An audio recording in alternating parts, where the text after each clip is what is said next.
Think about this for a second. There's this tiny molecule, totally invisible, right? And it's constantly shuttling the very oxygen we breathe all through our bodies and whisking away the waste. Yeah, it's pretty amazing when you start to think about it. These are hemoglobin and myoglobin, real unsung heroes. It's this like microscopic marvel that keeps us all going. And today, here on the deep dive, we're not just scratching the surface. No, definitely more. We are going deep, really plunging into the exhaustive detail of these incredible proteins. Our mission today. To really get it. Exactly. To truly master myoglobin and hemoglobin, their super intricate design, their absolutely essential functions, and, what happens when even a tiny part of that machinery goes wrong. That's right. We've pulled together a lot of really detailed biochemical information, and the goal is to break it down for you, showing not just the facts, but the sort of elegant logic behind how these molecular machines actually work. Understanding these proteins really fundamentally, it unlocks a much deeper appreciation for how our bodies function and, well, the delicate balance that keeps us alive. So, yeah, get ready to see hemoglobin and myoglobin in a completely new light. Okay, so let's kick off this deep dive. Let's look at the core mission, their absolutely vital roles in keeping us alive. Okay, so at the most basic level, it really is all about oxygen. Hemoglobin, which you find circulating inside your red blood cells, that's the main workhorse. Right. It's responsible for grabbing oxygen in the lungs where there's loads of it and then delivering it out to every single tissue, every organ that needs it for energy. And myoglobin. Myoglobin's different. It acts more like a local oxygen storage unit right there in your muscle tissue. Oh, okay. Think of it like a reserve tank. It's ready to step in during, say, intense activity or if the oxygen supply dips for some reason. So hemoglobin's the big delivery truck network, and myoglobin is the emergency stash, specifically in the muscles. That makes a lot of sense. But the sources also said they help protect against anoxic episodes. How does that work exactly? Well, myoglobin has this really strong attraction for oxygen, Yeah. right? So it holds onto a reserve within the muscles, even when the oxygen level in the blood passing by starts to drop. This local backup, it can be absolutely crucial. It buys time, prevents damage if something temporarily cuts off the oxygen flow. It's like a buffer, Yep. until normal oxygen levels are back. The buffer, okay. And it's not just about oxygen. Hemoglobin is famous for that, but it's also critical for carrying carbon dioxide, the waste product, from our cells back to the lungs so we can breathe it out. Right, the waste removal part. And we really see how important they are when things go wrong. The sources mention cyanide and carbon monoxide poisoning specifically. Yeah, those are really stark examples of just how critical and precisely tuned these systems are. Cyanide, for instance, it messes with cytochrome oxidase. That's another iron-containing protein essential for cells to actually use the oxygen hemoglobin delivers. So the oxygen gets there, but the cell can't use it. Exactly. It's like having fuel delivered, but the engine just won't burn it. Carbon monoxide, CO, that's a silent killer because it's a competitor. Competitor for the binding A bed. fierce competitor. It has a much, much stronger preference for the iron in heme than oxygen does. Something like 250 times stronger within the protein environment. Wow, 250 times. Yeah. So when CO binds, it basically blocks oxygen from getting a ride on hemoglobin. And that leads to oxygen starvation in the tissues fast. This intense competition for that central iron atom really highlights how fundamental it is for life. Absolutely crucial. Which brings us right to the heart of these proteins, the heme molecule and that all-important ferrous iron at its center. What exactly is heme? Heme is, it's a remarkable bit of molecular architecture. Picture a central iron atom, and it's cradled inside this ring system called a porphyrin. Porphyrin, okay. This porphyrin is built from 4 smaller rings called chiral rings. Each one has a nitrogen atom, and they're all linked together by these little carbon bridges, methane bridges. Okay. This whole structure forms a flat, or very nearly flat, network. And what's really cool about this flat network is it has alternating single and double bonds. We call that conjugated double bond. Conjugation. Right. And that arrangement is key because it lets heme absorb light in the visible spectrum. Specifically, it soaks up blue and green light and reflects red light, which of course is what gives blood and muscle their characteristic red color. So the very structure dictates the color. That's amazing. It literally paints our blood red, yeah. Yeah. It's fundamental biology. And then there are those groups attached around the ring. The source was very specific. MV, MVM, PR, PRM. What's the deal with that precise order? Right. Those are just shorthand for the different chemical groups attached at specific spots around that porphyrin ring. M is methyl, V is vinyl, and pre-R is propionate. Methyl vinyl propionate. Got it. And that exact sequence, methyl, vinyl, vinyl, methyl, propionate, propionate, methyl, it isn't random. Now, the precise role of that specific arrangement in oxygen binding itself isn't perfectly clear. But these side chains act like little chemical handles. Handles. Yeah, they influence the heme's properties within the protein. Like, they affect its solubility, how well it dissolves in the watery cell environment, and how it clicks with the amino acids surrounding it in that protein pocket. Okay. The propionate groups, for example, they're polar, so they tend to face outwards, towards the protein's surface, interacting with the water. Think of these groups as like tiny knobs and levers that fine-tune how the heme fits and functions inside the protein. And right smack in the middle of this complex ring sits the ferrous iron, A2 plus Marfol. Why is it so vital that the iron is in the specific ferrous form? The iron's ability to bind oxygen reversibly, the way life needs it to, it absolutely hinges on it being in that ferrous, or Fe2 plus E oxidation, In this state, the iron atom has just the right electron setup to grab onto an oxygen molecule and then let it go again. If that iron gets oxidized, loses an electron, becoming the ferric state, Fp plus O. It stops working. It loses that ability. It can't bind oxygen in the same reversible way.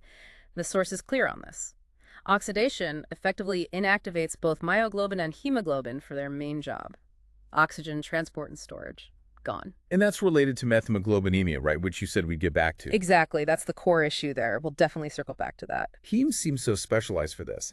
But the source briefly mentioned other similar metal-containing structures. What's the key difference that makes heme so good at binding oxygen? Well, heme is iron-centered in that tetrapyral ring, Right. but that basic porphyrin structure, it can actually hold other metal ions, too. And these variations lead to molecules with really different jobs. For instance, cytochromes, they're critical for energy production in our cells. They also have iron, sometimes copper, and a similar porphyrin-type ring. But their main role is shuffling electrons around in the electron transport chain. They don't directly bind oxygen like heme does. Different job entirely. Completely. And chlorophyll, the pigment in plants that capture sunlight, it uses magnesium as its central metal ion in a related structure called a chlorine ring. So, same basic ring idea, but the specific metal at the heart dictates the molecule's main biological role. Fascinating. Okay, so we've got the crucial heme with its ferrous iron. Now let's zoom in on myoglobin, that muscle oxygen reservoir. Tell us about its structure. Right, myoglobin, it's a relatively small, pretty compact protein, just a single chain of 153 amino acid building blocks. Just one chain. Yep, molecular weight around 17,000 Daltons. And it's tiny, dimensions roughly 4.5 by 3.5 by 2.5 nanometers, a really tightly packed little unit. And very helical. Oh yeah, a defining feature is its high alpha helix content. Think of a coiled spring, right? About 75% of myoglobin's amino acids are arranged in 8 of these right-handed helical segments. Scientists have labeled them A through H, starting from one end of the protein chain. Wow, 75% in coils. How are the different kinds of amino acids laid out in this structure? Well, like a lot of proteins that work in water, myoglobin has a pretty clever setup. The surface, the outside of the molecule, is generally covered with amino acids that have polar, often charged, side chains. Hydrophilic, water-loving? Exactly, hydrophilic. They like interacting with water, helps the protein dissolve easily in the cell fluid. The interior, though, the core of myoglobin, that's mostly packed with amino acids, having non-polar hydrophobic side chains. Water-fearing. Right, things like leucine, valine, phenylalanine, methionine. These guys cluster together, hiding from the water, and they essentially form this stable kind of oily core that helps hold the whole 3D shape of the protein together. But the source mentioned key exceptions inside the protein. Those important histidines, his E7 and his F8. Why are these exceptions so critical? Ah, yes. These two histidines, they're found in the E and F helices, respectively. And they are absolutely vital. Why? Because they are strategically placed right near the heme iron. The oxygen binding site. Precisely. Their location lets them play very specific, essential roles in grabbing that oxygen. Specifically, his F8, which is also called the proximal histidine. Proximal means close, right? Right. It forms a direct link, a bond, to the iron atom in the heme. One of the nitrogen atoms in its side chain, the imidazole ring, forms a coordination bond with the Fe2 plus ion. It acts like an anchor holding the heme in place from one side. So his F8 is directly tethered to the iron, What about his E7, the distal histidine? Distal meaning further away? Well, further away relative to F8 on the other side of the heme plane. It's located on the opposite side of the heme ring from his F8. Doesn't directly bond to the iron, no. But its presence creates a very specific little microenvironment right around the spot where oxygen binds. As the source mentioned, the heme group in myoglobin sits kind of nestled in this crevice or pocket formed between those E and F helices. Right. And those polar propionate side chains we talked about on the heme, they point out towards the protein surface where they can interact with water. But the rest of the heme molecule is buried deep in that nonpolar interior, held firmly in place mainly by those hydrophobic interactions with the amino acids around it. Now, when oxygen actually binds to that iron, the source mentioned a tiny but really significant movement of the iron atom. What's happening there? Yes, this is subtle but so important. In its unoxygenated state, the iron atom in myoglobin isn't perfectly flat within the heme ring. It's just a tiny bit outside the plane, about 0.03 nanometers, which is incredibly small, pulled slightly towards that proximal histidine, his F8. Okay. This causes the heme itself to buckle just a tiny bit. Right. But when an oxygen molecule comes along and binds to the 6th coordination spot on the iron. The spot opposite his F8. Exactly. The iron atom actually moves. It shifts into the plane of the heme ring to within just 0.01 nanometers of being perfectly flat. That's minuscule. It is. But this tiny movement is incredibly important because as the iron shifts, it pulls the proximal histidine, his F8, along with it. Ah, because they're bonded. Right. And that movement then ripples through the protein structure. It affects the amino acids connected to his F8 within that F helix.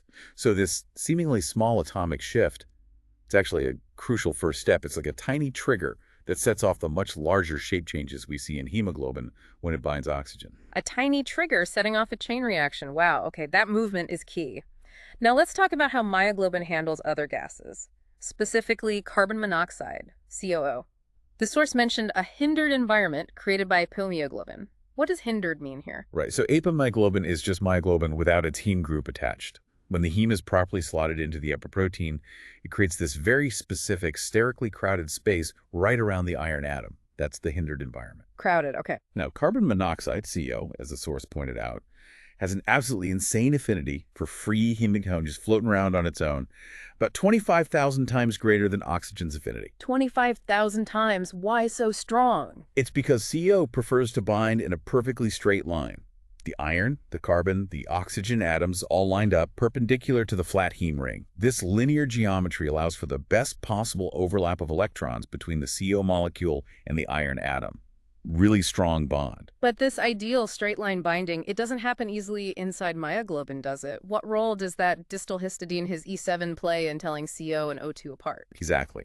Oxygen, unlike CO, has a bent structure naturally. When oxygen binds to the iron, it does so at an angle, roughly 120 degrees relative to the ODO double bond. Okay, so it binds at an angle. And that distal histidine, his E7, it's positioned just right, very close to this oxygen binding site. Its physical presence basically gets in the way. It sterically hinders carbon monoxide from adopting that preferred straight line binding angle. Blocks it. Sort of bumps into it, yeah. This steric clash significantly weakens the bond between heme and CO within myoglobin. It cuts its affinity way down to maybe only 200 times that of the heme-oxygen bond. Still strong, but much less than free heme. And oxygen. Oxygen, because it naturally binds with a bent shape, can still find a relatively comfortable, favorable position despite his E7 being there. This ability to discriminate is absolutely vital. It allows oxygen, which is normally present in much higher concentrations anyway, to effectively compete with the tiny amounts of CO that might be floating around in the body. It's like having a bouncer at the door who only lets certain shapes in easily. That's a great analogy. Yeah, the protein's architecture actively discourages CO binding, favoring O2. It's an incredibly refined piece of molecular engineering. It really is. Yet, even with this discrimination, the source mentioned that about 1% of our myoglobin is typically bound to CO anyway. That seems surprisingly high given the preference for oxygen. It does, doesn't it? Yeah. It's really a testament to just how intrinsically sticky heme is for CO, even when the protein environment is actively trying to reduce that stickiness, despite the much lower relative affinity inside myoglobin compared to free heme.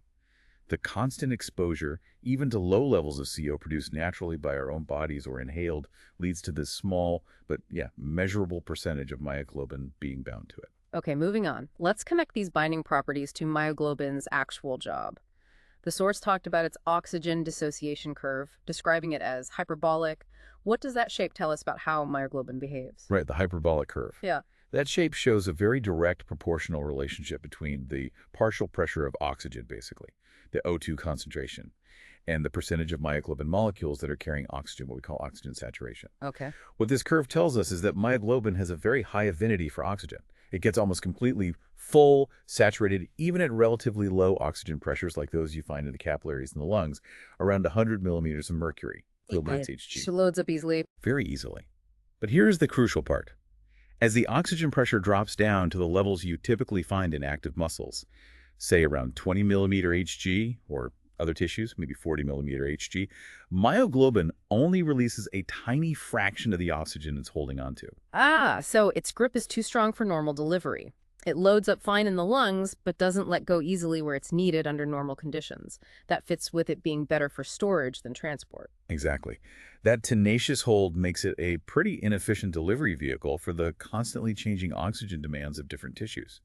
However, the source also highlighted its critical role during really intense physical activity. Right. When muscle oxygen pressure plummets, like down to maybe 5 millimeter Hg during really hard exercise, that's when myoglobin finally lets go of a significant chunk of its stored oxygen. Precisely.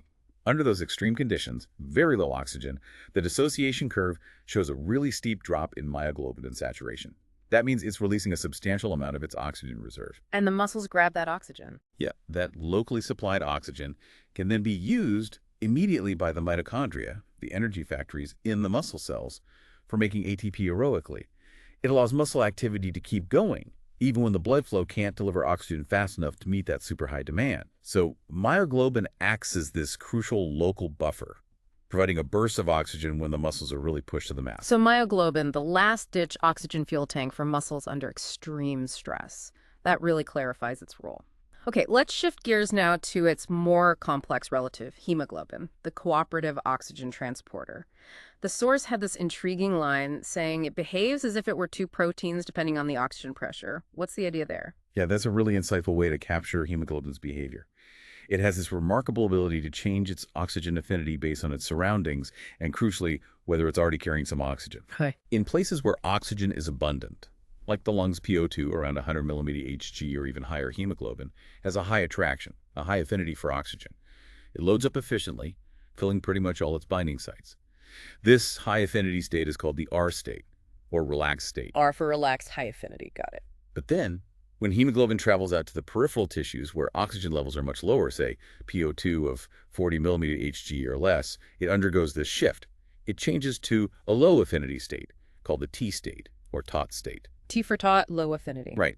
And in this T state, it readily releases a significant portion of the oxygen it picked up back in the lungs, making it available to the tissues that desperately need it. And this dynamic switching, this back and forth between a high affinity grabbing mode in the lungs and low affinity releasing mode in the tissues, that's what gives hemoglobin its S-shaped sigmoidal oxygen binding curve, right? Which is totally different from myoglobin's simple hyperbolic curve. Absolutely. That S shape is a direct result of this cooperative binding and release mechanism. The curve is much steeper, right in the range of oxygen pressures found between the lungs and the peripheral tissues, precisely where efficient oxygen exchange needs to happen. Steeper means more responsive. Exactly. That steepness means even a relatively small change in PO2 within that critical range causes a large change in how much oxygen is bound to or released by hemoglobin. That's what makes it such an incredibly efficient oxygen transporter.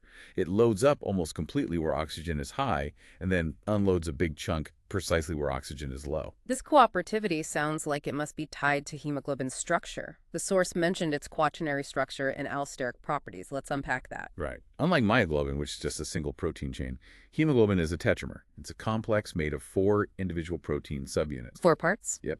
The most common type in adults, hemoglobin A, HbA, has 2 alpha subunits and 2 beta globin chains. So it's an I to 2 unit. But there are other important types too. Like fetal hemoglobin. Exactly. Fetal hemoglobin, HbF, crucial during development, has 2 alpha and 2 gamma subunits, so it's alpha 2,2.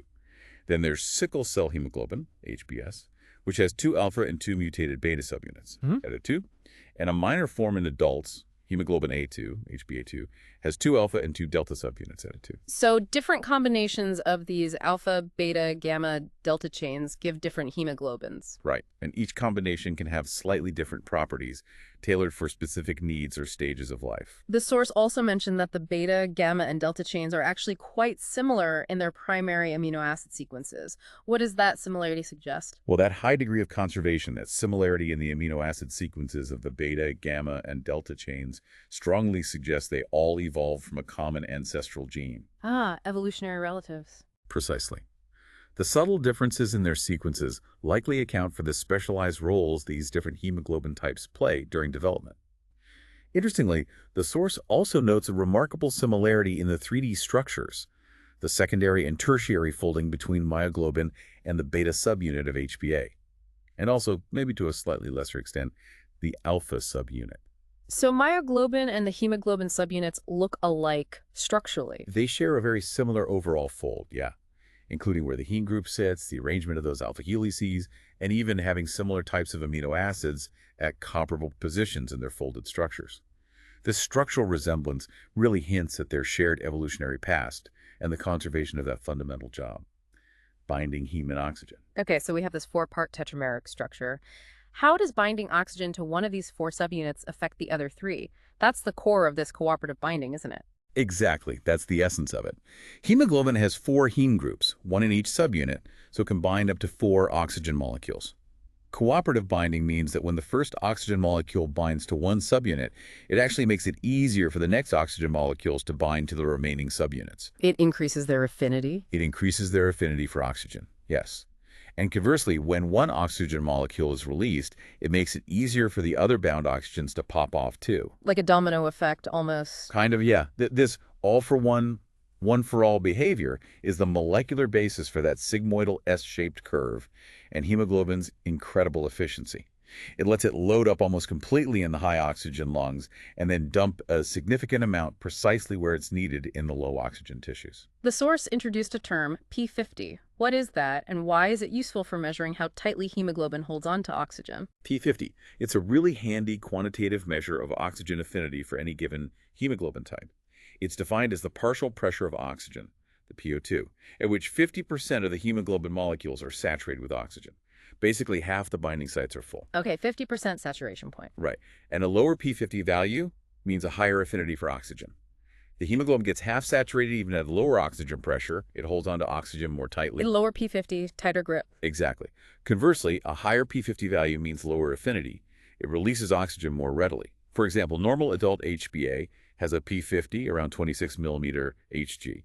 Fetal hemoglobin, HbF, has a lower P50, about 20 millimeter Hg. And that difference is important for the fetus? Absolutely critical in the placenta.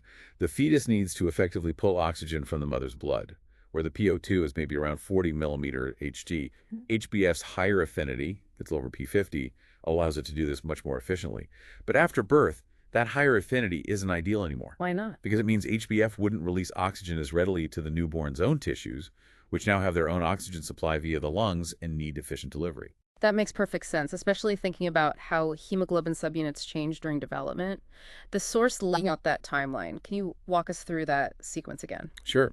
So, very early in fetal development, the embryo makes a type of hemoglobin using zeta and epsilon globin chains. That's CO2. Okay, early stuff. But pretty quickly, by the end of the first trimester, production of zeta and epsilon stops. They get replaced by alpha and gamma subunits.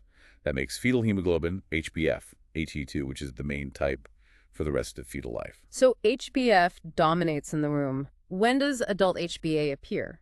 Well, the synthesis of beta subunits actually starts around the 3rd trimester. But the complete switchover, stopping gamma production and ramping up beta production to make adult HbA, that doesn't fully happen until several weeks after birth. A gradual transition after birth. Yep. It's this really carefully orchestrated developmental switch, making sure the right hemoglobin variant is present at each stage for the specific oxygen transport needs. These changes in the protein parts clearly have big functional impacts. Now let's get into the actual structural changes, the shape shifting that happens when hemoglobin binds oxygen. We mentioned the iron moving into the heme plane. How does that tiny shift trigger such big changes across the whole 4-subunit complex?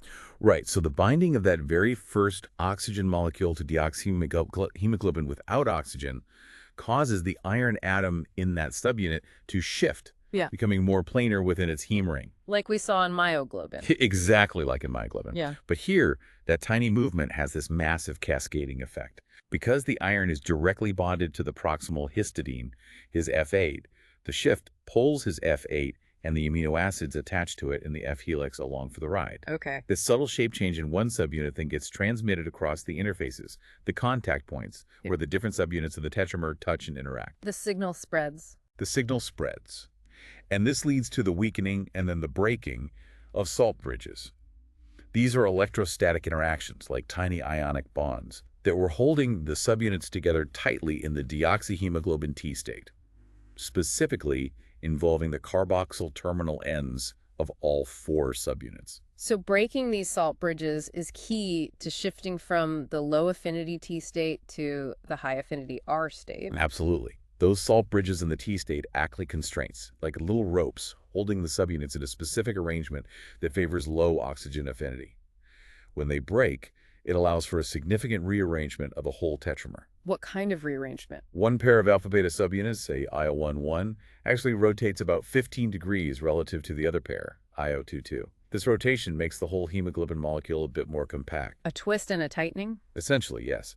And this rotation, plus the breaking of those salt bridges, causes other subtle changes in the folding patterns, the secondary, tertiary, and quaternary structures. All of this makes it easier for the next oxygen molecules to bind. That's the cooperativity. That's it. The transition from T to R requires energy to break those initial salt bridges. Once the first oxygen binds and triggers these changes, the remaining heme groups find it easier to bind oxygen because fewer of those stabilizing salt bridges need to be broken for them to bind O2. This interconnectedness, where binding at one site affects binding at others, that's the hallmark of allosteric behavior. Fantastic explanation. Now, hemoglobin's job isn't just delivering oxygen, it's also critical for getting rid of carbon dioxide, the waste gas. The source called this coupled transport. How does this dual role work so smoothly? It's a beautiful piece of biological engineering, really. For every oxygen molecule our tissues use up, they produce one CO2 molecule. Yeah. So red blood cells need to be super efficient at both picking up the CO2 from the tissues and releasing it in the lungs so we can exhale it. Okay. 2 key players make this coupled transport work. An enzyme called carbonic anhydrase, and hemoglobin's amazing ability to flip between its T and R states. Carbonic anhydrase, that speeds up the conversion of CO2 into something easier to carry in the blood, right? Exactly. CO2 itself doesn't dissolve very well in blood plasma, not nearly enough to handle the amount we produce. Carbonic anhydrase, which is packed inside red blood cells, acts as a catalyst. It dramatically speeds up the reaction between CO2 and water to form carbonic acid, H2CO3. Okay, CO2 plus water makes carbonic acid. Right, and carbonic acid is a weak acid. It quickly and spontaneously breaks down, dissociates into a bicarbonate ion, HCO3, and a proton, H+. At our body's normal pH, this reaction strongly favors the dissociated form. So the vast majority of CO2 absorbed by red blood cells is actually transported, dissolved in the blood plasma as this water-soluble bicarbonate ion. Bicarbonate, okay. And how does hemoglobin's T state versus R state switch play into this CO2 uptake in the tissues? Okay, so when hemoglobin gets to the tissues where oxygen is low, it drops off its oxygen and switches from the R state to the T state, right? Right, T state in the tissues. This shape change, especially in the beta-globin chains, allows new salt bridges to form, specifically between an aspartate residue at position 94 and a histidine at position 146. Now here's the clever bit. For each of these salt bridges to form, the T-state hemoglobin has to bind a proton, H+, from its surroundings. It mops up protons. It mops up protons, exactly. Yeah. As hemoglobin releases oxygen and shifts to T, this proton uptake does 2 crucial things. First, it helps buffer the pH inside the red blood cell, preventing it from getting too acidic from all the carbonic acid being formed. Okay. Second, by consuming these protons, it actually pulls the carbonic acid bicarbonate equilibrium reaction further towards making more bicarbonate. This means the red blood cells can absorb even more CO2 from the tissues and convert it for transport. So the T-state hemoglobin acts like a proton sponge, and this enhances CO2 uptake. Plus, the higher concentration of protons, the lower pH, in those active tissues, actually favors the T state of hemoglobin anyway, which, as we know, also encourages oxygen release. That's the Bohr effect working in reverse, ensuring efficient O2 delivery right where metabolism is high. Okay, T-state hemoglobin grabs protons, helps load CO2 as bicarbonate, and helps unload O2 in the tissues. What happens when the blood gets back to the lungs where oxygen is high again? How does hemoglobin help release the CO2? So now we're in the lungs, high PO2. This drives oxygen binding to the deoxyhemoglobin, forcing it to switch back from the T state to the R state. T to R transition in the lungs. Right, and this oxygen-driven T to R switch breaks those salt bridges in the beta chains that held the protons between S94 and his 146. So the protons get released. Protons released in the lungs. Exactly. Now, these released protons can immediately combine with the bicarbonate ions, which are still floating around in high concentration inside the red blood cells. This forms carbonic acid, H2CO3. Back to carbonic acid. And then our friend carbonic anhydrase jumps back in, catalyzing the reverse reaction. It rapidly dehydrates the carbonic acid back into CO2 and water. The CO2, now back in its gaseous form, easily diffuses out of the red blood cell, across the lung tissue, into the air sacs, alveoli, and we breathe it out. That whole cycle is the Bohr effect. That coupling oxygen binding in the lungs leading to proton release, which drives CO2 expulsion, that's a classic Bohr effect. It's a fantastic example of how hemoglobin's shapeshifting is intricately linked to transporting both gases. Amazing.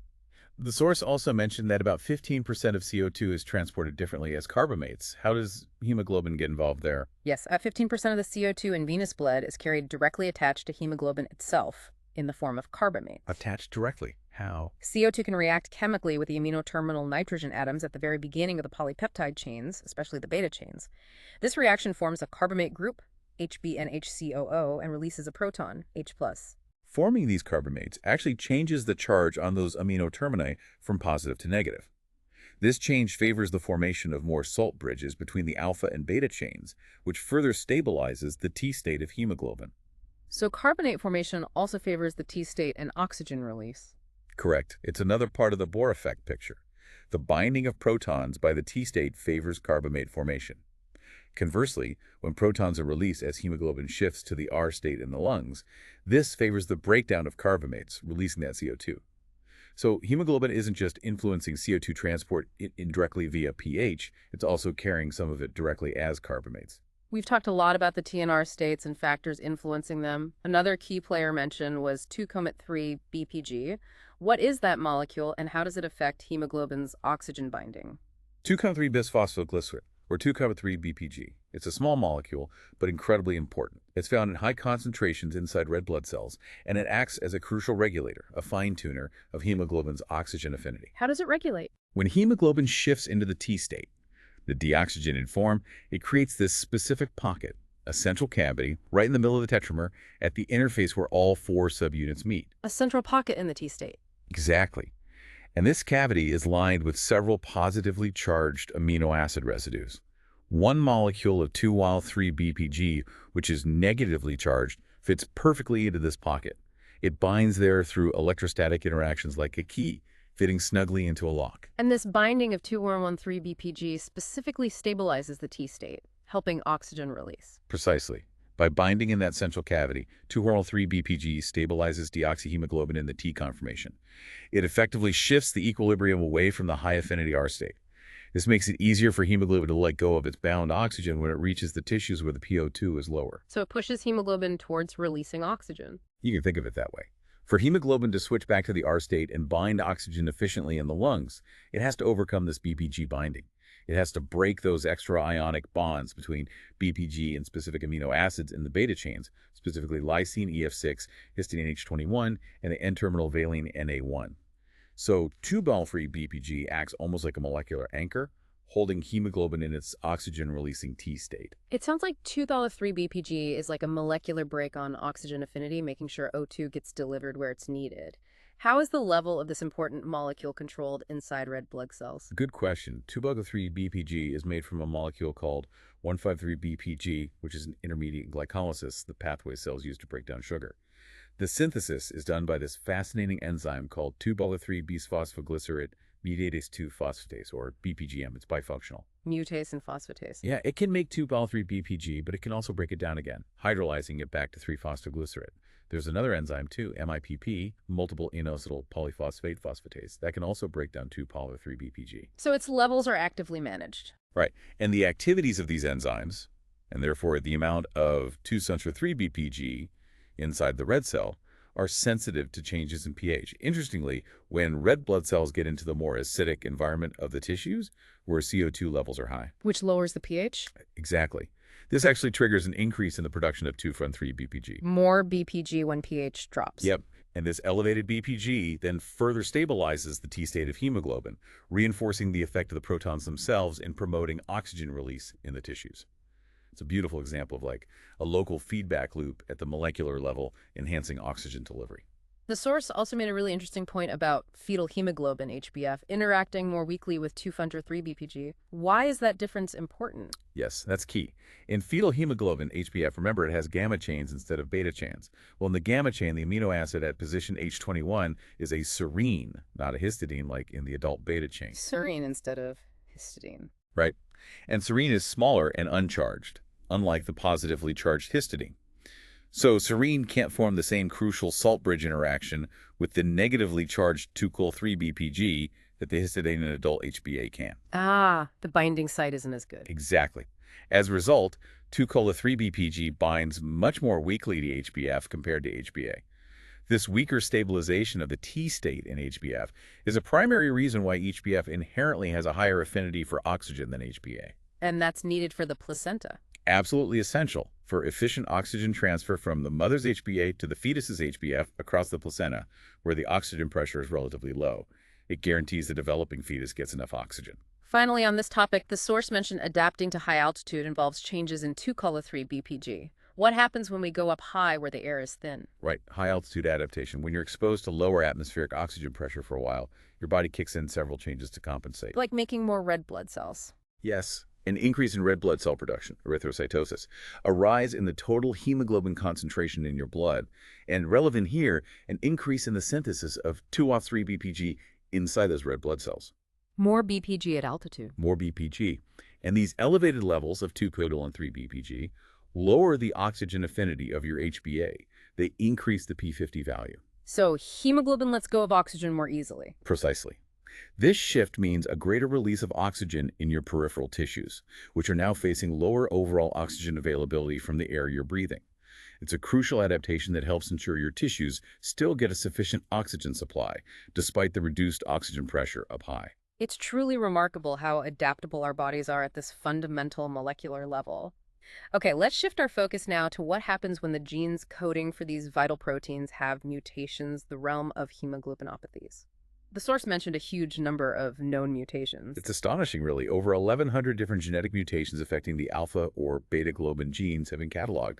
Now, the vast majority are rare and actually benign. They don't cause any significant health issues. But some do. But those mutations that do compromise the normal biological function of hemoglobin, those are classified as hemoglobinopathies. And they're not insignificant.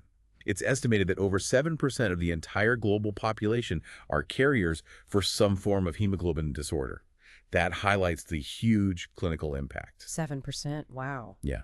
And for anyone who wants to really dive into the specifics of all these variants, the Globin Gene Server is an incredible online resource. It has tons of information on normal and mutant hemoglobins. Good resource. Okay, the source gave some specific examples, starting with methemoglobin and hemoglobin M.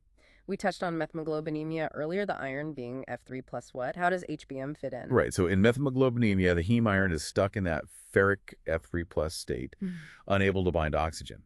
Normally, our red blood cells have an enzyme, methemoglobin reductase, that constantly reduces any F3 plus back to the functional Fe2 plus state. Keeps it in check. Keeps it in check.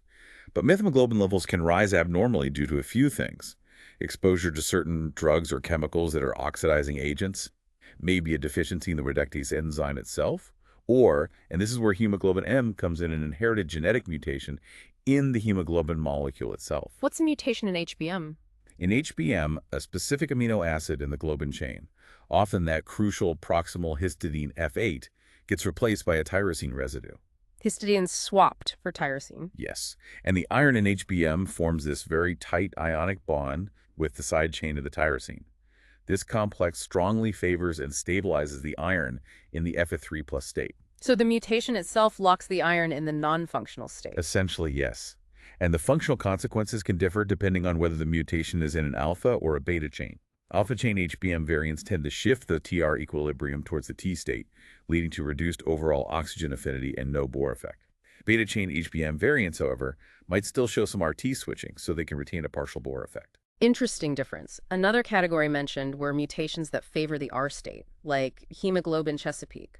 What happens then? Right, mutations that stabilize the R state, the high affinity state, like in HME Chesapeake, they cause hemoglobin to have an abnormally high affinity for oxygen. Which sounds good but isn't. It sounds good, but the problem is it holds onto the oxygen too tightly. It doesn't release it effectively in the peripheral tissues where the oxygen pressure is lower and the cells need it. Leads to oxygen starvation in the tissues. It can lead to tissue hypoxia, yeah, even if the blood is technically carrying a lot of oxygen. The body often tries to compensate for this poor delivery by making more red blood cells, which leads to a condition called polycythemia, an abnormally high red blood cell count. It's a situation where too much affinity is just as bad as too little. Okay, now we absolutely have to discuss hemoglobin S, HbS, and sickle cell disease. What's the specific mutation in HbS, and how does it cause that characteristic sickling of red blood cells? Right, HbS. This involves a single amino acid change in the beta-globin subunit. At position number 6 on the chain, a normally polar, negatively charged amino acid called glutamic acid gets replaced by a nonpolar neutral one called valine. Just one amino acid swap, glut to val at position 6. Just one. But this seemingly tiny change creates a hydrophobic sticky patch on the surface of the beta-globin subunit. This patch is there in both oxygenated and deoxygenated HbS. Okay, a sticky patch. Now, there's another complementary sticky patch on the surface of both normal HbA and HbS. But this second patch is only exposed when hemoglobin is in the deoxygenated T state. Only exposed in the T state. Right. So what happens when oxygen levels are low, like in the narrow capillaries supplying tissues, the deoxy-HbS molecules can now interact with each other. That first sticky patch on one HbS molecule sticks to the complementary patch exposed on another deoxy-HbS molecule. They stick together when deoxygenated. They stick together, and this triggers polymerization. They start forming long, rigid, twisted helical fibers right inside red blood cells. And it's these rigid fibers that distort the cell shape. Exactly. These insoluble fibers act like internal scaffolding, forcing the normally flexible disc-shaped red blood cell into that characteristic sickle or crescent shape. And that causes problems. Big problems. These stiff, abnormally shaped cells can't squeeze through the tiny capillaries easily. They cause blockages, leading to intense pain crises and damage to organs over time.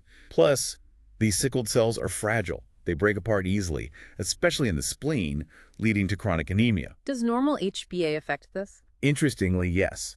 If a person has some normal HbA mixed with HbS, like in sickle cell trait, the deoxy-HbA can actually interfere with the polymerization. It lacks that second sticky patch needed to keep the chain growing, so it acts like a cap, terminating the fiber growth somewhat. So having some HbA helps, and low oxygen makes it worse. Definitely. Anything that lowers blood oxygen, high altitude, intense exercise, infection, can exacerbate the polymerization and trigger sickling episodes.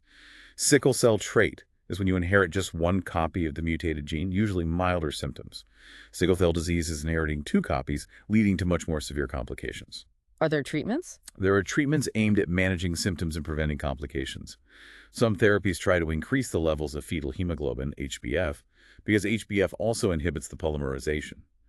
More advanced approaches include stem cell transplantation, which can be curative but has risks, and there's a lot of exciting research into gene therapy aiming to fix the underlying genetic defect. Okay, the last category of hemoglobinopathies mentioned was the thalassemias. These are about not making enough of the globin chains, right? Yes, exactly. The thalassemias are a diverse group of genetic disorders where the problem is a reduced rate of synthesis or even complete absence of either the alpha or the beta globin chains. Not a change in the chain, but a lack of production. Right. There are over 750 different mutations known to cause thalassemia, though only a few are really common.